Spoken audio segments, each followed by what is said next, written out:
We begin CBS2 News with breaking news. An officer-involved shooting and barricade situation in Torrance that just came to an end. Stu Medell is live in Sky 2 with more. Stu? Well, Jeff and Pat, happening out here, 1800 block of Floorwood out here in Torrance. Started around 11 o'clock this afternoon. Like you said, an officer-involved shooting, Torrance PD involved, but no officers were injured. The shots happened when the suspect that was involved in apparently a domestic violence came back to the scene and confronted officers with a machete. That's when the shots were fired, but they didn't know if the suspect was hit because he ran from the scene.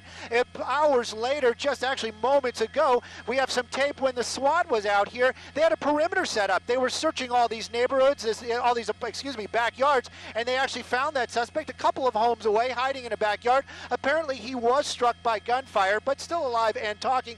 He's being taken to a local hospital right now. Again, this is all happening in the Torrance area. I'm Stu Medell in Sky 2. Back to you guys. All right, thanks, Stu. More breaking news. Tense moments at LAX. Police say a transient man scaled a security perimeter fence and ran toward an airplane on the tarmac. Officers say he tried to hide underneath the plane, but they caught him and took him into custody.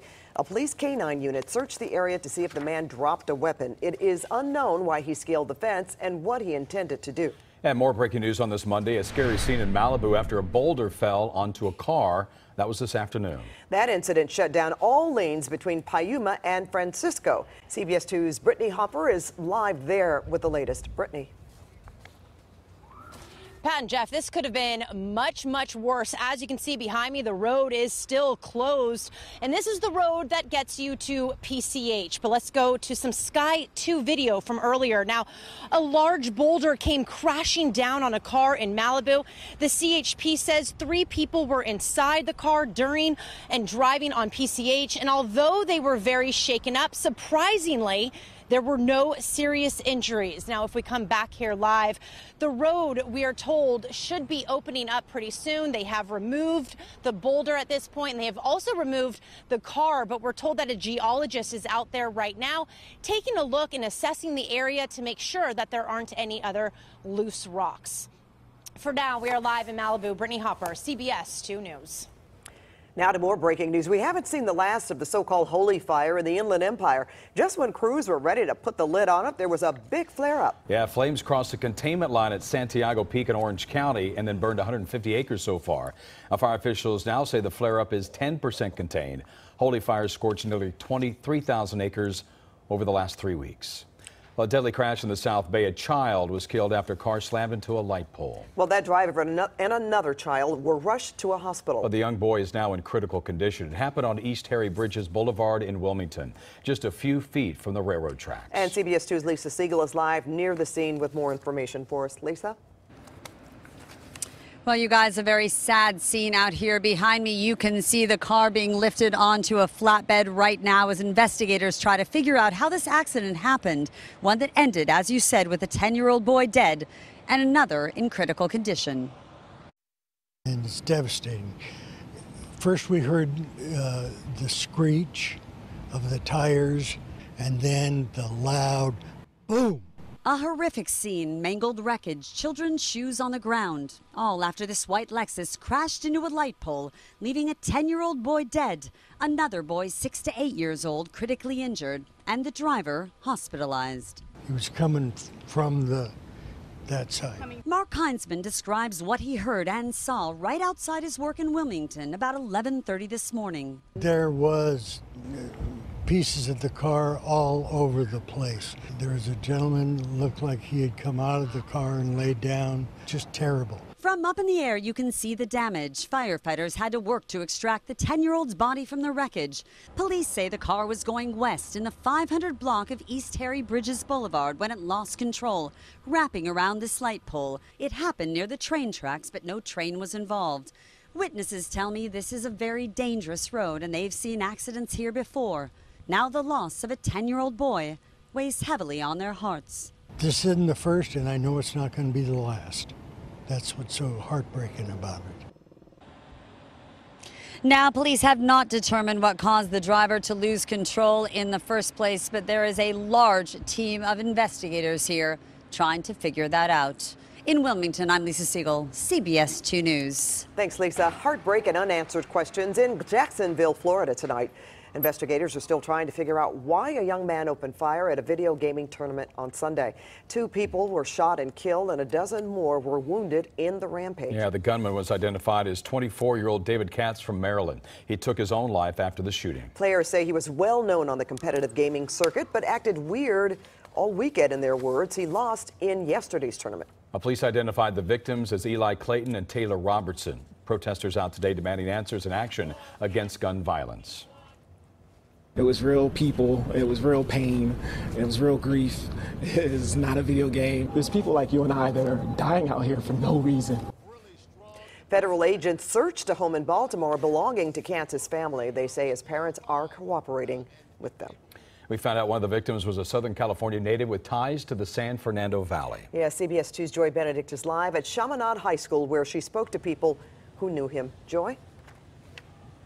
That's right. Eli Clayton attended school here for 3 years before transferring to Calabasas and graduating in 2014. He played football. He practiced on this field over here where these young people are practicing now. And those who knew him say he loved the game, not only playing, but watching and, of course, playing online.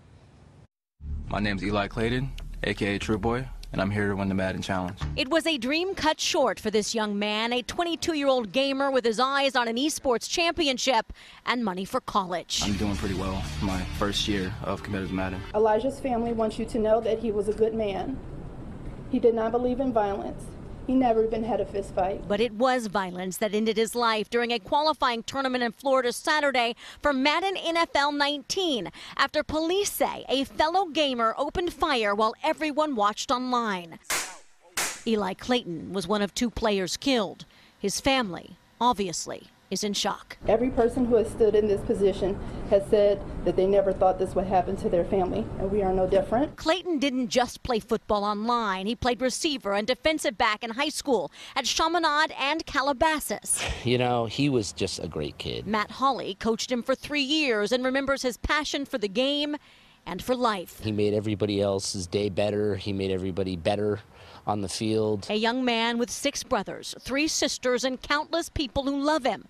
Now trying to make sense of the senseless, as yet another round of gunfire left his community shaken and the world wondering, when will it stop? I just worry about what world we're living in these days, that anything can happen at any time. I think we do a lot of finger pointing, but I don't think we do a lot of solving. Now, Eli Clayton's father posted on social media that he was heading to Florida, thanking everyone for their concern, their thoughts, and their prayers. And although there is no word yet on any sort of services that will be planned, there has been a GoFundMe page that has been started by the gaming community to help the family of Eli Clayton. And we have more on that on our website. Reporting live, Joy Benedict, CBS 2 News. Well, the White House is in damage control this evening following its handling of the death of Arizona Senator John McCain. The White House flag was back at half-staff today after being raised to full staff 2 days after McCain's death. That and the president's response to the tragedy ignited a firestorm among politicians and veterans. And CBS 2 political reporter Dave Bryan is here now with the turmoil that all this has caused. And it just goes to show you, not that we needed a reminder, but everything in the political world is complicated right now. Yeah. Nothing is simple and straightforward. Even the death of Senator John McCain became a hard-fought political battle today as President Trump remained silent on McCain's passing, even when reporters pushed him hard 5 times at 2 different locations to say something. At one point, even the American Legion got involved, demanding that the flag be lowered in McCain's honor. Thank you very much, everybody. Mr. President, any thoughts on John McCain? Thank you very much, everybody. Thank you. Thank you. Thank you very much, everybody. Appreciate it. Thank you. Thank you. On several occasions Monday, the White House press corps pressed the president to say something about the death of John McCain. The Washington Post reported the president turned down a White House statement honoring the senator on Saturday, opting for a tweet to the McCain family instead. Then this, the White House flag back at full staff after being lowered on Saturday following McCain's death. Now, after criticism from the American Legion for the president's failure to honor an American hero, an apparent change of heart, it was lowered again. Just hours ago, the president released this statement. Despite our differences on policy and politics, I respect Senator John McCain's service to our country and in his honor have signed a proclamation to fly the flag of the United States at half-staff until the day of his interment. The president's daughter even sung McCain's praises. I want to extend my deepest sympathies to the family of Senator John McCain, an American patriot who served our country with distinction for more than 6 decades. On Capitol Hill, McCain's desk was draped in black as lawmakers on both sides of the aisle remembered their colleague. I will miss one of the very finest gentlemen with whom I've had the honor to serve. But we will not forget him. He was unafraid to take on presidents. He was unafraid to take on his own party. He could put the temper in temperament. He was a brave and honest man. He was a patriot.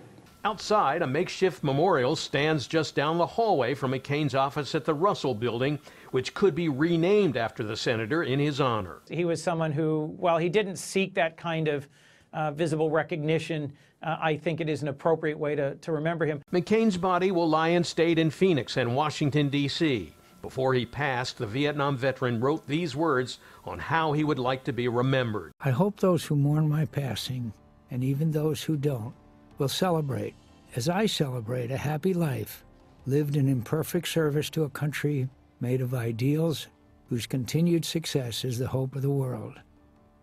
And I wish all of you great adventures, good company, and lives as lucky as mine. Now, President Trump was not invited to the McCain funeral scheduled for this weekend. Instead, former Presidents Barack Obama and George W. Bush will deliver eulogies. In the statement President Trump released today, he requested that Vice President Mike Pence speak at the Capitol Hill services honoring McCain. That is scheduled for Friday. Pat, back to you. All right, thank you for that, Dave. And stay with CBS2 for continuing coverage of the death of John McCain, the tributes, and his funeral. Our Tom Waite will be reporting from Phoenix starting tomorrow. President Trump has announced his administration has reached a trade deal with Mexico. That deal would require more auto parts be made in the U.S. and Mexico. The president said it's not going to be called NAFTA, but instead will be referred to as United States-Mexico Trade Agreement. This is something that's very special for our manufacturers and for our farmers from both countries, for all of the people that work for jobs. It is, however, unclear what will happen with Canada in this new deal. The country's foreign minister says they will only sign a new NAFTA that is good for Canada. President Trump threatened to hit Canadian cars with tariffs if a deal is not reached. Congress still has to approve the plan. Our coverage of today's political news and the passing of Senator John McCain continue at 6:30 on the CBS Evening News. Details on a massive 8-figure settlement to the family of a man wrongfully shot and killed by a sheriff's deputy. Plus, 6 UCLA football players suspended tonight. How many games they'll miss and what the team's new head coach has to say about the move. CBS 2's Jim Hill will have the latest. And tarantulas out and about looking for love, the warning for local hikers. And comfortable conditions for now. Will they last for the work week? I'll have your work week forecast ahead.